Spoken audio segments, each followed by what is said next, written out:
Welcome back to the Ride Laugh Podcast. If you love mountain biking, you are in the right place. Picture your last really fun group ride. You're back at the lot. Everyone's talking about the ride, bikes, nutrition, tech, jumps, drops, berms. That's what we do here every week on the Ride Laugh Podcast. You love bikes. We love bikes. Let's drop in. Sage, how are you today? Danny, so much good. It's amazing how much my life changes when I get on my bike, bro. I'm feeling great. How are you doing? Yes, I'm doing fantastic. So the weather is finally warmed up. The snow is gone. Yes. There's dirt to be seen. Tell me what's happening. Dirt to be seen. Yeah, it's so true, man. It's so true. Yeah, man, dirt therapy is a great way. I didn't realize how depressed I was. I was like, I got on the bike and I was like, oh, this is what it feels like. Oh yeah. Oh, smiling, sunshine, birds. Yeah. Yes. Oh, yes. Come on now. It was like someone opened up a dark door that you didn't even realize you had been living in a cellar your whole life. Yeah. And then someone opened up the door to the cellar and you're like, yeah. You're like a mole person coming out of the cellar in the winter. Right. Seeing sunlight for the first time. That's right. Yes. It was awesome. Beautiful. Yes. That's awesome. Yes. What rides did you get to do? I saw some Strava titles. Yeah, well, I had the coaching gig from the last pod. That was really, really great. Yeah. But then, I also got a ride in with Ethan, and he showed me what's called a Rut Track. Which, listen, I've been biking for almost 20 years at this point. I don't even know, but I never heard of this. Yes, I'd never heard of a Rut Track. And I was just completely... Ask me if I ever heard of a Rut Track. That's what you're supposed to do. Hey, Dan, Have you ever heard of a Rut Track? Have you ever heard of a Rut Track? No. Yeah. I'm just telling you, that's the way the conversation is supposed to go. People were wondering, I wonder if Dan knows what a Rut Track is. But no, I don't know what that is either. Because I don't know much about it, forgive me if I get any of this wrong. But it's basically... You say it's a track of ruts. Yeah, it is. It really is. It's a track top to bottom. It's just got these big ruts where turns would be. So instead of having a built up berm, you just have these giant divots that you just throw your bike into, and dirt flies up, and then you go from that divot to the next divot. It's almost like a slalom, where you're just whomp, whomp, whomp, whomp. Actually, that's a really good analogy. You ever watch that in the Olympics, the skiers that go from the divot and they're just it's very much like that. Wow. Okay. First of all, this sounds like something I would normally try to avoid. Try to avoid going into the rut. I don't want to fall into the rut. Right. This is the Southwest ruts are very different than what you're describing in the Northeast ruts. The water ruts, the rain ruts here on the steep trails on South Mountain are if you fall into the middle of it, it's crevasses, dunzos. I mean, you have to ride the side of these things, and it's terrifying. Yeah. I had one on the Geronimo Trail when I was following Rob down Geronimo Trail, and if I didn't see his line, he jumped from one side of the trail onto the other one, and you got to trust the grip on this rut, because if you fall in there, I don't know. It doesn't seem like the bike and the pedals would fit. It seems like I don't know what would happen. I don't know what would happen. Abrupt stop. Yeah. I just don't know. It's I don't know what's in that cellar of yours. I don't know what's at the bottom of these ruts. I just don't find out. No, they're deep though. Yes. Yeah. And they're not all that uncommon here. But they're terrifying. Yeah. Now you're talking about being in a rut on purpose. And my other question is, this sounds like a trail builder's nightmare. Are these purposely built, or are these temporary? What's going on here? I know I had to fight I was fighting my demons. I was this feels so wrong. You're literally ripping up the trail, but that's the point. You're supposed to, the dirt's supposed to fly, it's, it felt very wrong. It felt very wrong and dirty. Yes. Yeah. Were you ashamed of yourself a little bit? Were you looking around to make sure no one saw what you were doing? Yeah, that's right. Where were you today? Oh, you nowhere. Yeah. I wasn't in the Rut Track. Where'd all that dirt come from? Yeah. I know, but I tell you what, Danny, it was eye-opening because the technique is not like anything else that I've ridden. First of all, I don't know if all rut tracks are like this, but the one that Ethan took me on, it's very steep. You know, there's really no pedaling. You know, so it's really there's a lot of braking. I'll tell you that right now. There's a lot of braking, especially your first couple times down because it's so steep, interesting, and so loose. And you really just have to trust throwing your bike into these ruts and then not pedaling and using the steepness and the momentum to carry you into the next rut.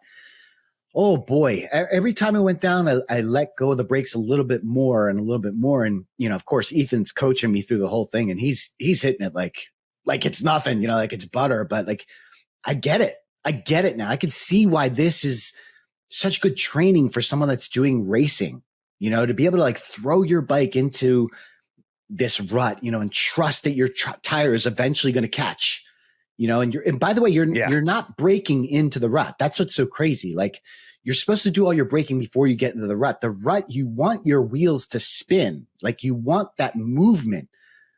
Really, it's kind of harrowing in many ways. And you're just really nervous. It sounds like it. Yeah, it's crazy. Yeah, because you can't really get out of a rut. That's what's scary about a rut. You know, even a shallow one, like once your wheel's in there, like you can't really get out. And so if you try to get out, like you're going to fall, right? And you're going, it's steep and you're going fast and you're using your body weight. But then is that bouncing technique that you've been talking about? Is that something that was coming in? Dude, you know, like you're kind of like unweighting and wading into the different turns of the rut.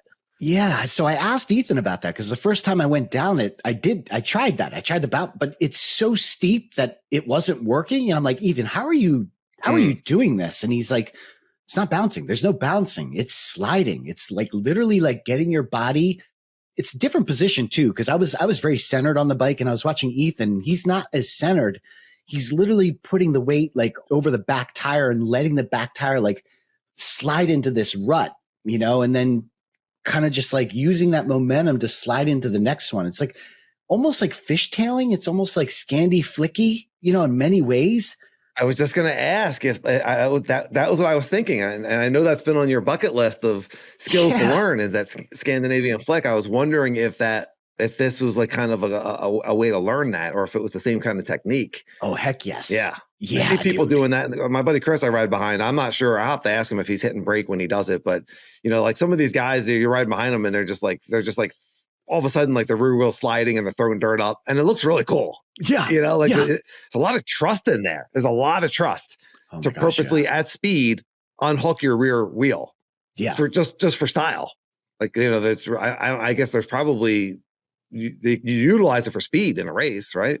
Yeah, I guess so. Right. To me, the biggest takeaway was trust, you know, just trust. I've never trusted my tires like I had to that day, you know, and it took several runs for me to get there. And since that time, I went back again just because I was just so intrigued, you know, and the conditions were a little bit different. It's a little bit drier, but the concept was still the same. It's so steep that you're just like, the braking does nothing. Like it really does nothing. You really have to trust your tires to like catch when they're supposed to catch, you know, and then as soon as it catches, you're literally into the next, like you're rut to rut. It's happening like so quickly. It was so cool, man.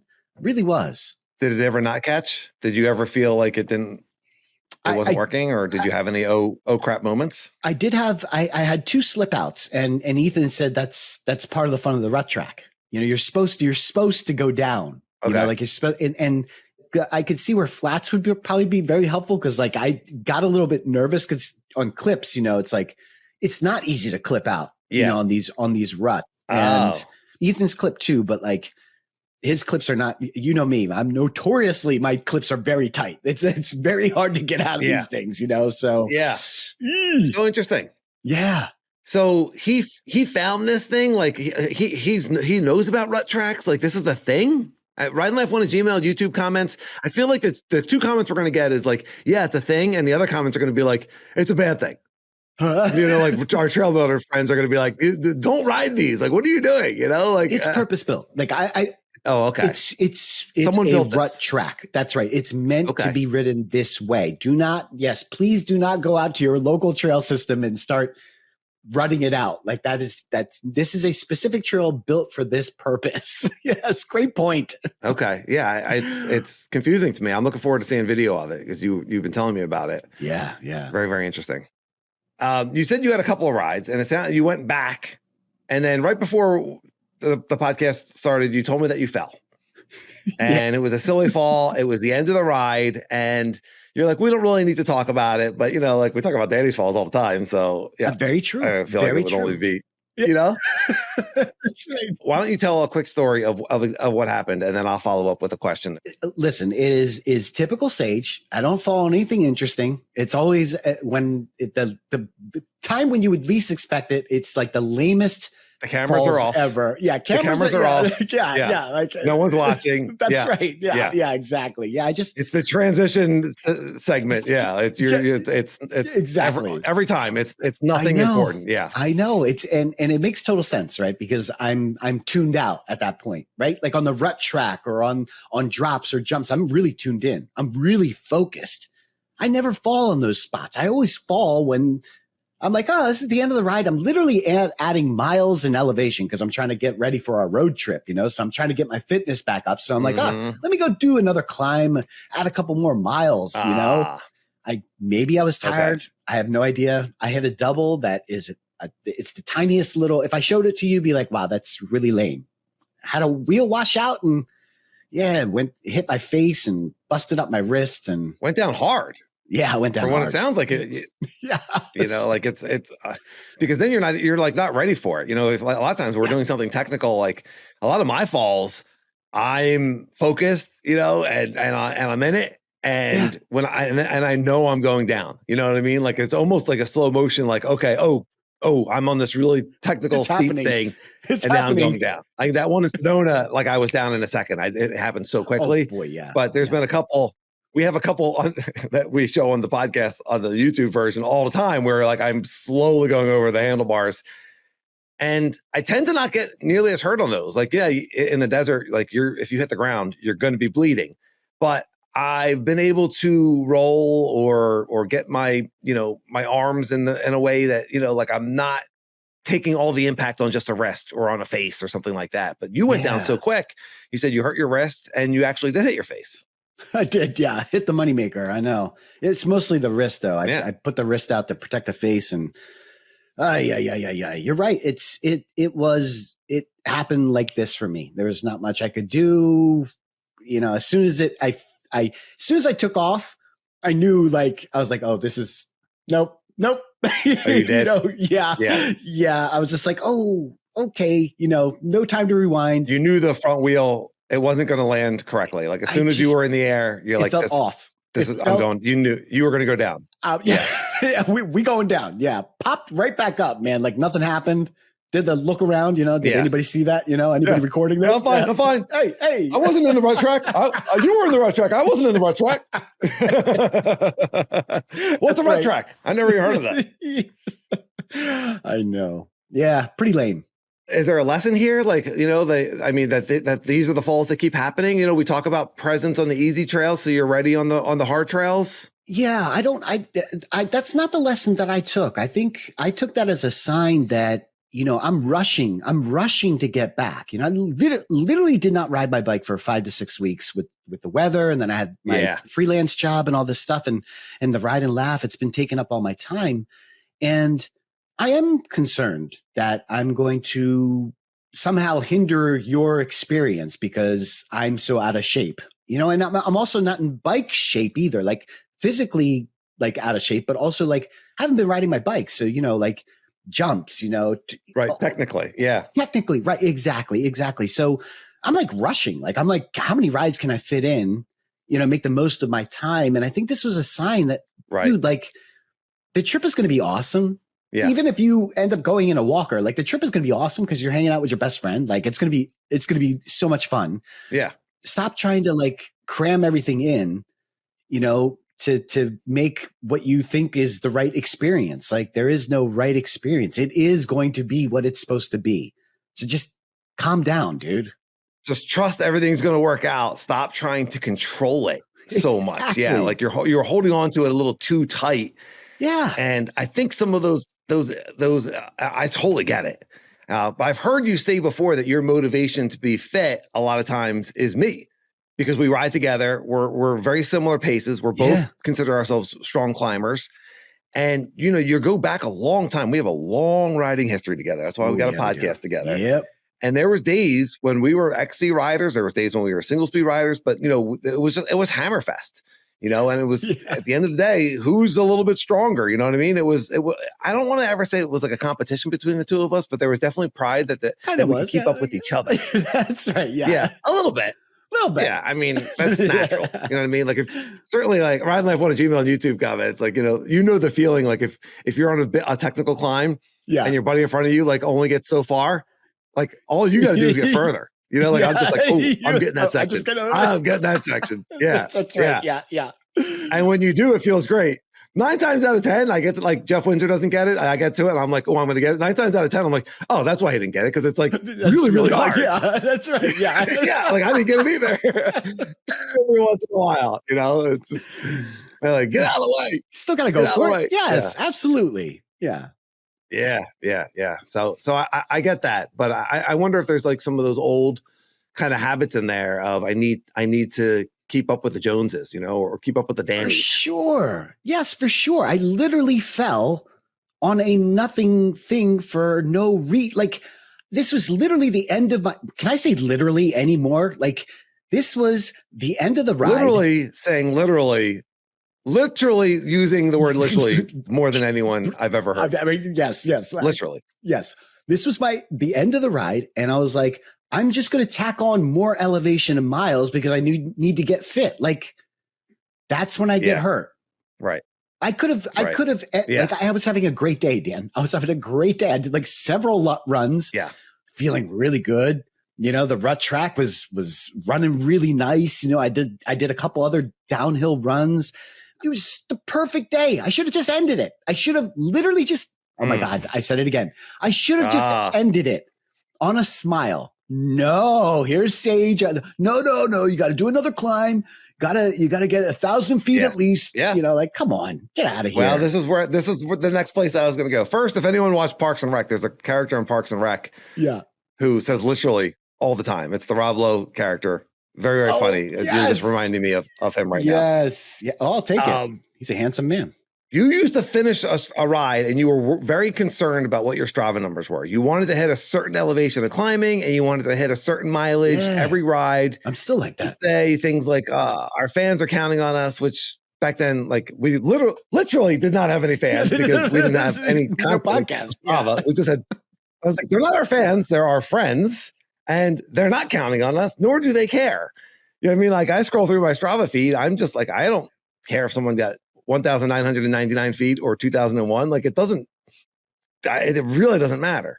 Yeah. I was just wondering, as we're approaching 50 here, are you still putting energy into, what that number says on your bike computer at the end of the ride? Absolutely. Yeah. It's a different kind of energy though, right? Like, since we started this mindset journey, I still, I'm not going to lie. Like, I still care about those things, but the reasons are way different, like there's no expectation. It's just, I set goals, and I like to try and reach those goals. And one of those goals, as you said, is like, I like to hit that 2,000 feet mark. And I try and do that for every legitimate ride, not like recovery rides. Like, recovery rides, I don't think about any of those things. But if I'm on like a ride and I'd like to get close to that, and sometimes it doesn't work out that way, and that's fine. I think I stopped putting myself under that kind of pressure because it would be impossible. And something like Sears, like, I don't know that anyone's gotten 2,000 feet at like Sears, which is in New Jersey. It's relatively flat. That's what I was thinking. Yeah. Yeah. I was thinking the opposite is that, like, when I got here to Arizona, like South Mountain, like a 1,600 or 1,700 foot climb on South Mountain, if you're climbing national, even Mormon, like, these climbs are incredibly hard. Yeah. And getting 2,000 feet is much harder. So that kind of, for me, like, that kind of changed my feeling of I'd like to have this many feet. Yeah. At the end of the day, if I'm going to go through that trouble of getting my bike to a trailhead and I'm going to go get sweaty, I'm going to go put the work in, I do kind of have a minimum. Like I'm not out here to, unless it's a recovery ride, like I'm out here, like I want to put down a legit ride. And so sometimes those numbers do mean something. If I look down and I got 1,200 feet and 8 miles, I'm like, is there another loop I could do? Like, what are we doing here? I mean, I'm going to break my fast for this ride, Yeah, exactly. I hear you. But I think you said it in the way you said it. And that is, you said, I want a legit ride. And that's the problem, right? That's the part of the mindset that I've been trying to shift. Like for me, when I was younger, when we were riding together before this podcast, it wasn't a quote unquote legit ride unless I met a certain criteria. And I've dropped that part, that word from it. I took the expectation out of it and I just said, it would be nice to be able to get to this. I'm setting goals for a ride. Yeah. And I'm not upset with myself if I don't reach those goals. Yesterday's fall had nothing to do with me trying to reach goals. Yesterday's fall was literally, oh my gosh. Just, you know what, folks, if you're playing a drinking game, this is the time to take a shot. Whenever I say the word literally, take a shot. You're going to be drunk as heck by the end of this show. I tell you that right now. We'll add it to the Ride Laugh drinking game. I don't remember this happening in the past. I don't remember remember the literally it's being a thing. It's not. Ride Laugh on the Gmail and YouTube comments. Yeah. Is this a thing that we just didn't notice until today? I think I have Why did you just start it today? I have no idea. Maybe I'm developing a tick, a word tick. Is that a thing? Yeah. A word tick? Probably. I mean, that's a tick is somewhere you just yell out, literally. Yeah. Don't encourage me. You don't actually have Tourette's. Yeah, which is ironic because literally Tourette's is not actual Tourette's. It's that you keep saying the word literally over and over. It's a type of Tourette's, but it's not actually Tourette's. But saying literally Tourette's makes it really sound like Tourette's. It makes it sound like you actually have Tourette's, but you don't. You have literally Tourette's. I think I'm a little lost, but fair enough. I'm aware of it. I'm actively trying to correct it. Has no idea what you're saying. Yes. No one has any. Ride Laugh on the Gmail YouTube comments if you have any idea what I'm saying. I know some of our listeners were following my humor right there. High level. If you thought that was funny, you're very intelligent. Let me just tell you. Buddhistic. Yeah. If you didn't get it, I don't know what to tell you. I'm sorry. I don't know what to tell you. You're probably a very normal, very balanced person. There we go. But I fall into that category. But I guess what I was trying to say was, like that fall wasn't caused by that kind of a mentality. That was, yes. I guess I was tired. I don't know. I'm not taking anything from it. I'm not putting any blame on anyone. Like, who cares? Like, I fell. Who cares? Is how I felt about it. I was like, oh man. And then I was like, okay, wait, why did this happen? And I was like, oh wait, maybe this is a sign that I was trying to push too hard for what? For what? Right. So when you have that thought of like, this is a great ride, but now I need to go push harder because this is happening. Yeah. Like how does that really feel? Like, when we talk about moving out of our heads and into our hearts to make these decisions, to follow intuition, whether it's not to hit a big drop or hit a jump or keep going for another couple of miles, or even ride that day or not ride that day, when we can move out of thinking and like all this jumble of thoughts and move down to our heart and live from there. And that's presence. Yeah. And so if you had done that, maybe you would have had a different intuition. You know what? Today was great. I'm good. But instead you had this kind of like, yeah, of course, hindsight. Yeah, of course. But that's all we got. You can't go back and redo it. You can only do better next time. Exactly. Right? Next time you're gonna nail this decision. Yes. Instead of keep making the same wrong decision over and over, let's not, and you're not a crasher. So, but let's not keep like putting ourselves in this position where we're going to crash over and over. Hey, what can I do differently so that doesn't have to happen? Because it doesn't. We do not need to be crashing. We do not need to be crashing, and we do not need to get these lessons through crashing. That's right. We can get them through almost crashing. Right? Just getting away with it. Yeah. Yeah. Woo! There's that. But I really like if we can just give ourselves grace, like if you had given yourself grace there, it's going to work out.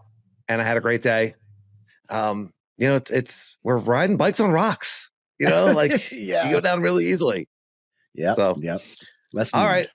I was curious if you had gone out for the extra miles for the Strava numbers, and I'm happy to hear that that was not the reason. I fell short. Well short of that goal. Yes. It's definitely not for Strava. I like that it's 2,000 miles because there was a very long time when your minimum was 3,000 miles. I mean, 3,000 feet, 3,000 miles. I'm sorry that you got sucked into that. Yes. You're like, whoa, dude. Yeah. Oh my God. We'd finish a ride and you would be like 250 feet short or something. And you'd go back out or we just wouldn't finish it. We wouldn't finish the ride until you hit that number. So oftentimes we're at like 32, 34. Yeah. And I would just be like, dude, it doesn't matter. Like, does it really matter? You know, because you would literally be dragging me along with you for those last few climbs. You were a fit son of a gun, though. Yeah, you did. You were a fit son of a gun. Not that you are not now, because you are still a fit son of a gun. I love mountain biking. I love being fit. I love the way it feels. And it's what's one of the awesome things. As like I said, I'm gonna be 50 in a couple of weeks. April 1st, everybody, is oddly enough, Danny's birthday is on April Fool's Day. That's literally a fact. That's literally true. You drink up. Yes. And boy, it's just one of those numbers. Yeah. 50. Yeah. You know, I don't know what I picture as 50 and all the what you think of as 50. I know lots of riders that are over 50 that are shredders, and it's awesome. Yeah. Rob Drew's well into his 50s. He's much older than I am. So, dude, we just watched. Still, we just watched Ben Spokes on Mountain Bike Q&A. He's like 56. Yeah. Oh, I wanted to talk about that.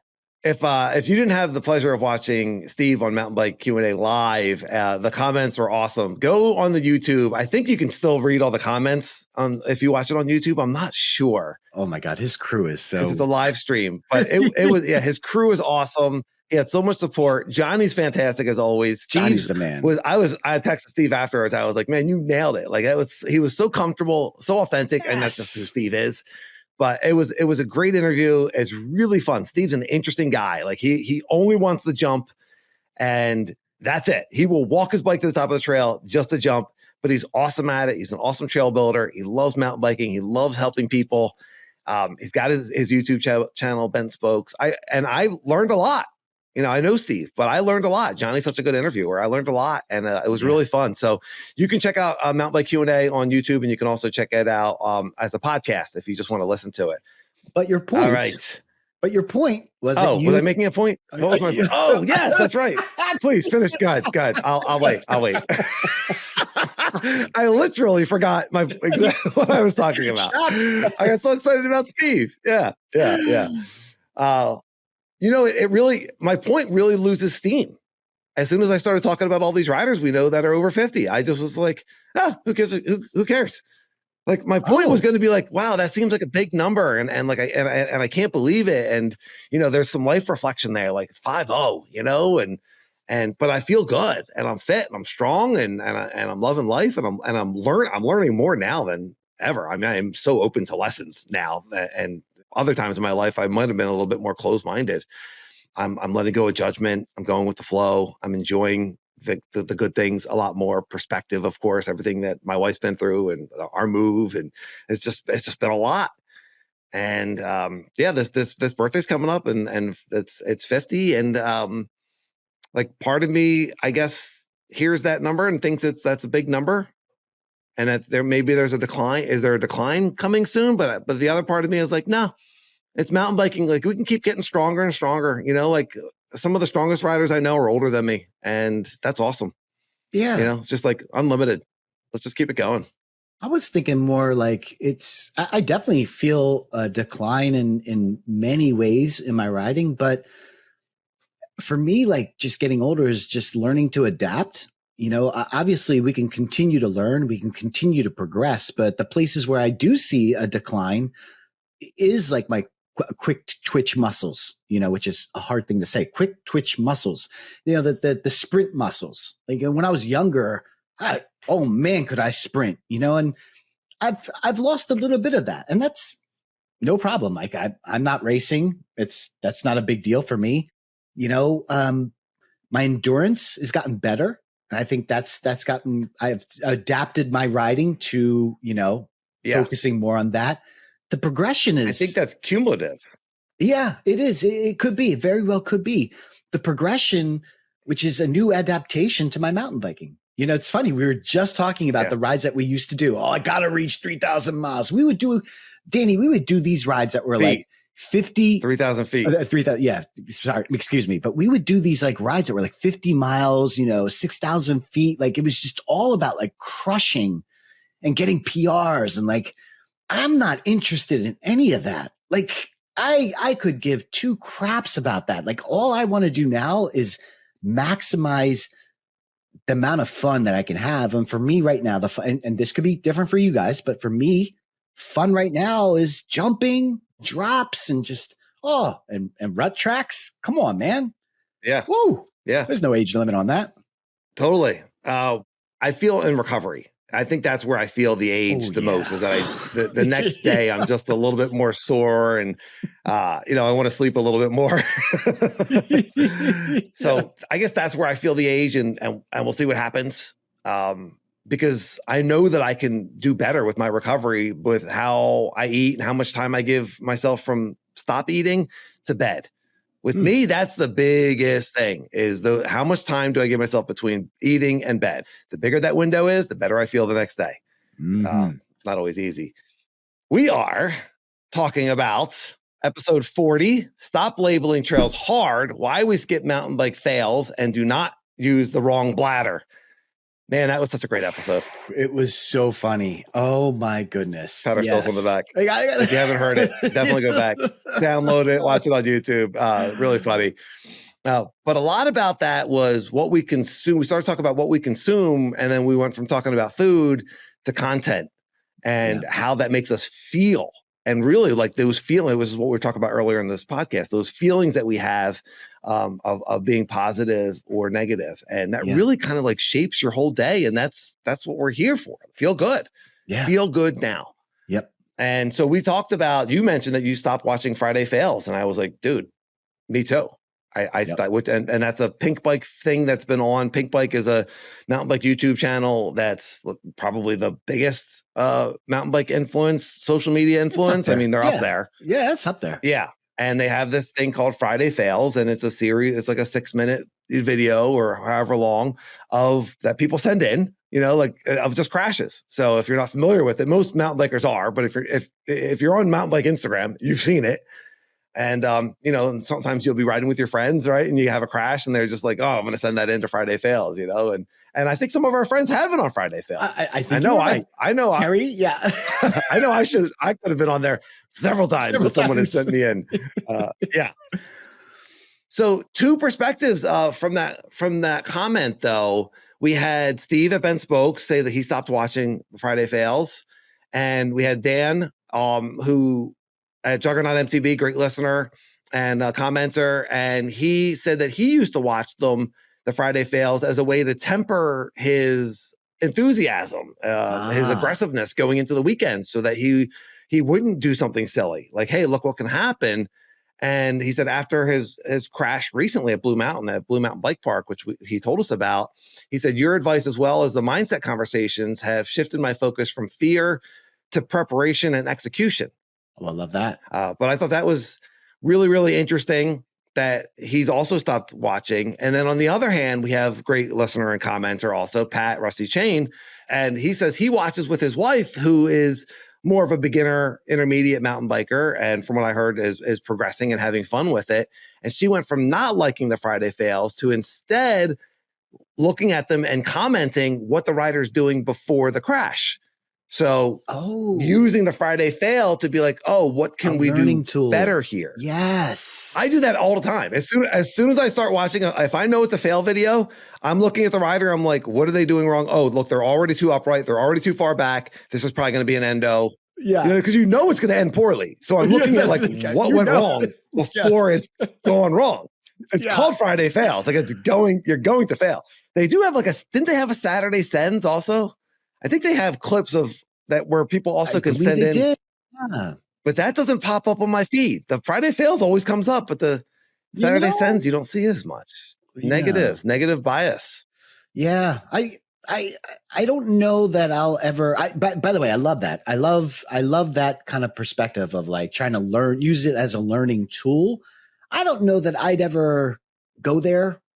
Again, like I've left that train has left the station for me. Like I can't get enjoyment out of even trying to use it as a learning tool. I just can't get enjoyment out of it. I don't know, man. I want my brain focusing on what people did right, not on what they did wrong. So whereas I may see once in a while, okay, but I don't want to watch 14 clips in a row of people falling. I want to see people doing awesome things and, what body position were they in so that they could accomplish that? What should I be emulating? Right. Yes. I had a mental struggle as I was making that comment because I often stick bloopers at the end of my videos, but I realized that but I realized that it's the point of the bloopers isn't the same premise as what the Friday fails. The Friday fails are literally oh my gosh, take a shot, everyone. The Friday fails I'm wasted. I'm literally wasted. Yeah, I bet they are. But they are there to make you laugh. They are there for you to judge, for you to make fun of. Like it's fails, like it's in the title. Yeah. I put the bloopers at the end of my videos because I want people to know that what you're seeing in the final cut is not how the day actually went. There's a lot of trying. Mm-hmm. There's a lot of trying on a lot of these things. We do not get them first time. We do not. And I feel a social responsibility to the world or other mountain bikers that, what you see on the video isn't what actually happened. Like we are falling. We are struggling. You're seeing the final cut, the beautiful take, of, oh, wow, look at how Danny took that slab. What you didn't see was Dan, stopping at the edge of it like 3 times, or 14 times. Yeah. Or Sage falling, in a rut, I want to be able to show that, keep it real. Like this is what actually happened. So that's why I put those bloopers in there. And it's not just, yes, they're fun, to put some quirky music behind it. They're funny. They're really funny. And a lot of times there's just audio of us joking around or you joking around with whoever you're making the video. Like I love the bloopers. I always thought that was one of the highlights and it's different. It's something different from other YouTube mountain bike content. But I always like the bloopers. It's a different flavor. See, I kind of feel like Friday Fails is I don't know that you're sitting there laughing at it. It's just like, ooh, you know what I mean? Like it's like you're right. But the bloopers is like laughing. You know what I mean? Like, if it's in the bloopers, no one's getting hurt. You know what I mean? Like you didn't put me like breaking my face wasn't in the bloopers of that video.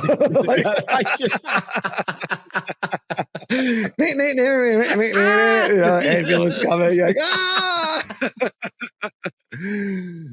why would you watch Friday Fails and you can watch this? That's right. Yeah. Yes. So the bloopers is always, I thought was always lighthearted. But I also thought it was cool that you showed that, we might have tried this thing 7 times before we got it for the video, and it looks seamless, but but I do that when I'm always taking my phone out and taking video of my friends trying stuff. I'll send them all 4 takes. On the 4th one, I got it. I'll send you the other 3 too. Like, hey, if you want to put something together where you're showing, like maybe this is useful for you. I don't know. Or you're just looking at your technique. I don't know. Right. You're learning. Yeah. Awesome. We got lots of pro drone responses. We were talking about the HoverAir Pro or the DJI Neo 2. Yeah. And I would say slight leaning towards the DJI over the HoverAir because of the lower cost and the tracking ability. Yeah. But the HoverAir does fold up nicely and it is coming down in price. So, hey, I'm not exactly sure which one I'm going to do yet, but I definitely want one. And I think it would be awesome out here in the desert. Yeah. I want to talk about the next few weeks. Because if all goes according to plan, you and I are hitting the road, brother. Like this is happening. Are we calling it? I feel like we just started referring to it as Ride and Laugh Across America. That was Vaughn's suggestion. I love that when one. You heard it, you were just like, that's the one. Like, I think you really like that one. I mean, it's everything that you'd want. It's simple. It's yes. Oh, come on. Dan. Wait, right. You don't like that one? No, I do. That's what I just started. I was just like started calling it Ride Laugh Across America. You know, like it is easy. It's simple. It doesn't have mountain bike in it. Oh, It doesn't have unlimited in it. It doesn't have Stoke in it. But like, you know, like what are we gonna do? We're gonna have like a paragraph for our title for our trip. Yeah, you know, you're gonna have to, before every time we say it, we're gonna have to take a deep breath. Welcome to the Ride Laugh Across America Unlimited Stoke Mountain Bike Full Send Coast to Coast Limitless Lines 2026. Yeah. I feel like I just got to the top of a climb. My gosh. Exactly. The trip, it looks very, very encouraging. That it's very much happening. It's going to be really fun. The itinerary is pretty rough because we're going to have to decide on what weather looks like and the driving and how we feel. But we got a packed trip. We're put together something. So if you're not following Ride and Laugh on the Instagram, make sure that you follow us on Instagram. We're not sure. We really do want to put content out. We're really looking forward to we're going to have a lot of time in the car to tell some stories, tell some jokes, tell some lessons, some bike lessons that will turn into life lessons. You know how we do. Ride and Laugh, literally having fun. Have a shot. And we're just not exactly sure. We haven't done this before. If those things are going to end up going on to your podcast player or onto YouTube, or if it's just going to be the easiest to get those up onto the Ride and Laugh Instagram. So if you're not following us on Ride and Laugh Instagram, make sure you go and follow. And at the very least, we'll be posting some videos and some content there. And we'll just see what happens. But you know, follow along. And for anyone across the country, if you want to meet us and ride with us, we are totally open to that, especially if you know the area and you want to give us a tour. But if you want to just come get lost with us and that works out, you know, we're open to it. Let's make it happen. So that would be awesome. Yeah. So looks like our first day is going to be Monday, March 23rd. And as of now, our first stop is going to be Western Slope at Massanutten in Virginia. Ooh, right? That's kind of where we settled. We really wanted to get to Carvin's Cove. Now I'm getting into the weeds, but like we want to ride in daylight. We don't want to like have the ride cut short because it's too dark. So we're looking, you're like, damn, too much detail. Okay. Western Slope, Monday, 3/23, and then 2 days in North Carolina, Canoga, Burn Peak. Yeah. We'll see what happens. Yeah. But for anyone that's down there that wants to meet us or anything, that we'll see. And it should be a lot of fun. So yeah. Okay. Whew. What did I miss? You didn't miss anything. I mean, dude, I am looking so forward to this trip. Again, no expectations. I'm being very good and purposeful about not trying to put expectations on it, but I am really excited to just get out there and just ride different places, hopefully meet different people. Like these experiences, you talked about turning 50. Like if you look back on your life, you know, it's never like, oh, you know, I bought this, or it's not material things. It's memories, you know, over the 50 years. Yeah. Those are the things that you'll remember. And this trip, it's going to be one for the ages, homie. Yes. Oh yeah. It's going to be epic. And I'm going to turn 50 on the trip.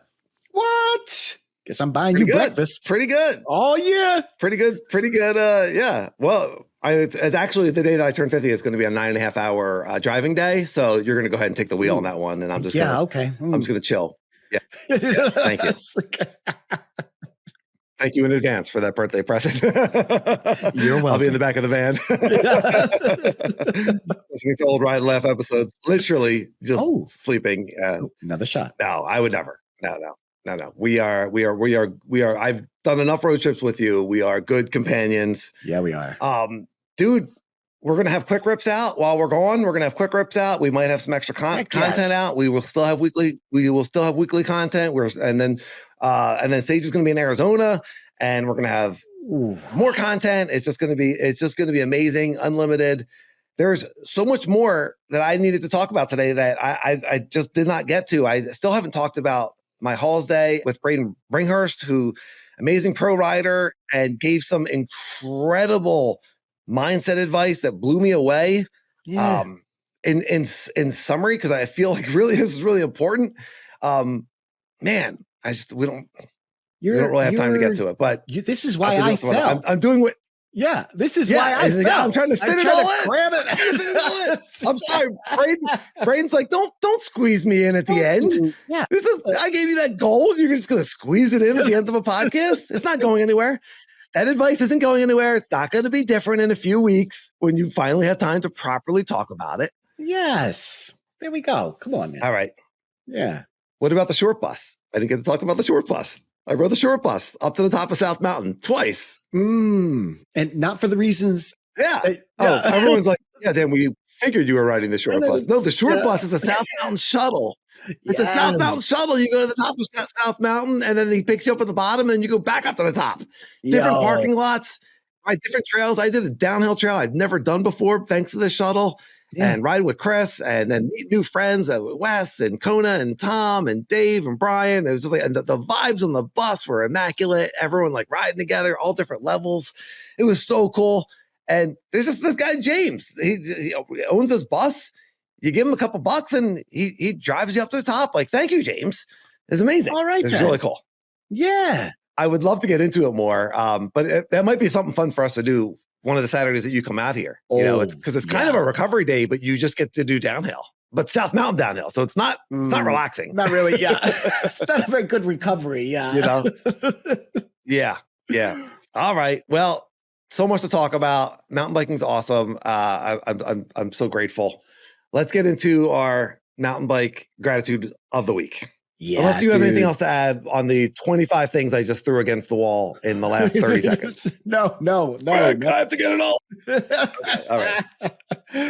No, gratitude goes back to that rut ride, and I'm so grateful that, Ethan, he's such a talented rider, and maybe old me would have been uncomfortable with that, because he races pro. Yeah. And I don't. Yeah. He's like in his 20s, and I'm almost turning 50. Not. I can fit 2 Ethans in my lifetime, and the age difference between you guys is bigger than his age, right? Yeah, it is. Wild. It is. And I'm so grateful that he wants to ride with me, and he can show me stuff. And I'm also grateful that I have a mind now where I can accept that too, because old me might've been too prideful. Like, oh, this young whippersnapper, I don't want to listen.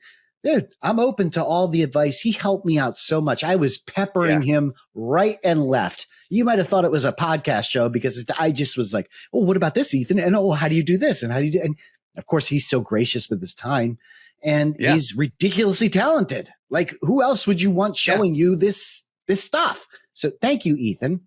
Tremendous amount of gratitude. Awesome. Yeah. I've met Ethan, but I haven't had the pleasure of doing any a bigger ride with him. Sometimes people can ride really well, but they do it intuitively and they can't really explain it. And then other times, obviously they can kind of break it down. So could he show you what he was doing, or could he actually explain it? It's a really good point, Danny, because you're right. There are people like that. Ethan is very unique in the sense that he is very eloquent. He can speak to what he's doing. But if you do run into that situation where someone can't really explain it, it's a feel, you can still learn something just by watching. A lot of times, a lot of times, first of all, Ethan, he has to shoot stuff for his sponsors and stuff. So I'm shooting film for him, literally. Drink. Yeah. Oh, that's cool. Oh, dang it. Yes, you're right. But just studying that film is enough to get, oh my gosh, look at how he's dipping his tire in. And it's like, and then I can ask him questions based on that. Dude, I saw you do this. How do you do that? Or why did you do that? Right. And then he's able to explain that. Yeah. Wow. What a cool experience, That's awesome. That's really cool. I know you take the phone out and video your friends. Yeah. And take your phone. If I'm riding with you, take your phone out and video me. I want to see it. We'll use it on the podcast, but I now have video of Rob Drew climbing the waterfall, and I'm watching in slow motion on my phone. What's he doing here? Yeah. So even though Rob is really great at explaining what he's doing, but to be able to see the body position and a couple of weeks ago, I noticed he was going so much slower into these lifts than some of that was because I saw it, but then I was watching the video back. It's how are you approaching this? And that's when he started to explain, well, I'm using my clips, not in so many words, but that was that whole breakthrough of like, oh, like there's more to this than I realized. Right. And it's really cool. The video is being able to take the video is awesome. And it shows a lot. And the fact that Ethan can explain what he's doing and do it, and that he's that good at it, sometimes the answer when someone says like, I can't, they don't say they can't explain it. They would just say, I don't know. Right. I just do it. Right. Or they give you like a reason that doesn't like kind of mesh. Yeah. I do that. I think really what they're saying is it's like, is be centered, be grounded. Like, like if the skill's in there, like you can do it. I mean, they're not necessarily saying that, but like, I think maybe there's the lesson in there is like, you're overthinking it. If you like need a lot of explanation, are we overthinking it? I don't know. I'm going to push back a little bit on that because, that might work for lower risk. That's got a little just send it vibes in there, maybe. Yeah. And like some of these high risk features, there are really specific techniques that you should be implementing. Like it could determine your success rate, it's the difference between you going over the bars and, hitting the transition perfectly. There are certain things that you don't want to just send it and just trust. You should ask questions, right? Ask questions, pay attention, and if someone can't explain it, it's fine. It's fine if they can't explain it, but then do your best to try and figure it out. Because the worst thing you can do is kind of go into this and not know and just, I think that's happened to you. You're like, oh, I think I'm just going to trust that my body knows didn't that happen? I'll just figure it out when I get there. Yeah. That's happened to me several times where I'm like, I'll just figure it out. And that doesn't seem to mesh well with what I do. But you know what? But I'm only looking at the negative because I've probably gone into thousands of features where I'll figure it out as I get there. When I get there, like I will know what to do, and I do. And then I have like 2 or 3 crashes where I'm like, oh, I should have looked at the line. Same Sedona, where I would do with Arturo, where I, just like he was like, you want to look at it first, and I was like, no, I got it, and then I crashed.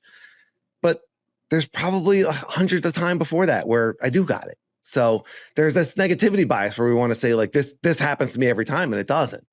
Yeah. I didn't say every time, by the way. You said that. I didn't say it happens to you every time. I literally said every time. You did not. You're like, I literally did not say that. I literally would never say that. Oh boy. Danny? Yes. My mountain bike gratitude of the week is one of these wonderful emails we get at Ride Laugh 1 at Gmail, and please keep them coming and make sure while you're at it, rate and subscribe and give us a podcast review. Especially if you're on Apple, but anywhere that you can leave a podcast review, we appreciate those. And they really do help the podcast and get our message of Big Stoke out. This email is from Jake, and Jake writes in, hey guys, I want to say thanks for the podcast. It's honestly one of the only ones I listen to regularly, not because I learn a ton about bike techs or mechanics. There's plenty of other podcasts for that.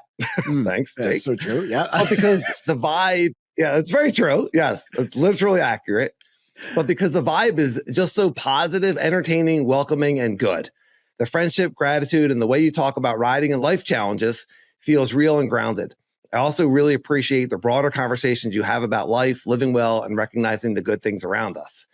So I love that. That is so sweet and kind, and that makes us feel great, and that keeps us going. But where the gratitude really comes in is Jake continues that he's done several cross-country mountain bike trips. And he sent us a ton of awesome trail options for our trip. He's like, let me return the favor. And there was descriptions and TrailForks links and, like parking lot suggestions.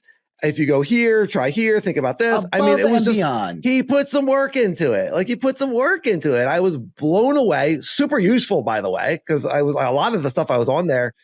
I was making the itinerary, or I just made it, and I was just like, yeah, this is great, man. Gratitude, like, thanks, Jake. That was awesome. That was really, really kind of you, and really cool. Mountain bikers are the best. Yo, that is, and I know you know how much time that takes because you have put together rides and listing out parking lots and best routes and blah. That takes a lot of time. Jake, thank you so much, man. That is awesome, and thank you for the kind words as well. Yeah. I mean, you kind of nailed it. It might have been the perfect email. Yeah. Yeah. It was good. Yeah. Can't get, I mean, RideLife1@gmail. Do better. If you think you can do better than Jake, I want to see it. Yeah. No pressure. No pressure. I don't want anyone to feel like they can't email us because it has to be as eloquent as Jake. So you can email us or put a comment in the YouTube, just loving the pod. I can't tell you how many comments and just emails we get of just like, you guys make my Wednesday morning. I love having coffee and listening to the pod. This is part of my routine now. Like, that's awesome. That's awesome. Like, keep it coming, please. Do not let me discourage any positive feedback for the pod or for anyone else in your life. If you have a nice thing to say about anyone, when you're on the trails, look at you. Sometimes after the ride, I got a message from Jeff Windsor. We rode down the gnarly 24th Street. Yeah. He was like, you go first because you've been riding this trail, so you may as well pick the lines, right? And then I immediately almost like crashed. And I was like, well, you know what? Why don't you go ahead and maybe I don't know where I'm going. Maybe we've established that Dan has a terrible sense of direction, a terrible memory for trails. And of course, Jeff was like slaying it. He's so fast and so good. But I took two things from that. The first one was like, after I almost crashed there and I saved it, I was like, there's nothing on this trail I can't handle. Like, I just rode down this vertical, like I saved it. And then the second one, and where it ties in with the point I was just making, is that the next day or maybe a few hours later after the ride, Jeff sent me a text of just like, hey man, I was just thinking about like that feature and how well you handled that. And like maybe a year ago, it would have been a different result, but like you totally saved it. And that was really, really high level. Just like my point just being like, if you're thinking something nice, say it. If you have something nice to say it. Like, let's just add more positivity and Stoke to the world. Yo, this Jeff Windsor, I mean, I like this guy. He could have very well sent the other text, which would have been the third point, was, next time, just let me lead. I'll take it from here. Yeah. Yeah. You're literally never allowed to lead on a trail again. And happy birthday, Jeff Windsor, by the way. He's a baby compared to me, but happy birthday, Jeff Windsor. Yes, just had a birthday. All right. We might need a whole birthday segment now. Ride Laugh birthday segment. Yeah. All right. YouTube comments. Let us know when your birthday is. We'll do our best. We'll start a list. We'll get a list going. Oh gosh, I do not. Birthday pods. Yeah, no, I do not want to do that. I've seen that on other shows. That's not our thing, dude. We don't do that. You know what is our thing? No. You want to know what our thing is? Mountain bike tips, my friend. I got a good one. Yes, I got a good one. Again, going back to this, it's amazing how much I learned from that like Rut Track day.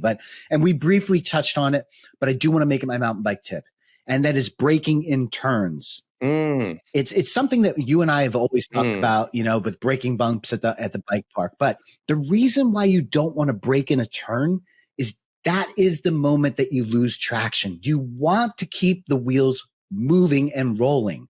And so how does that relate to the Rut Track?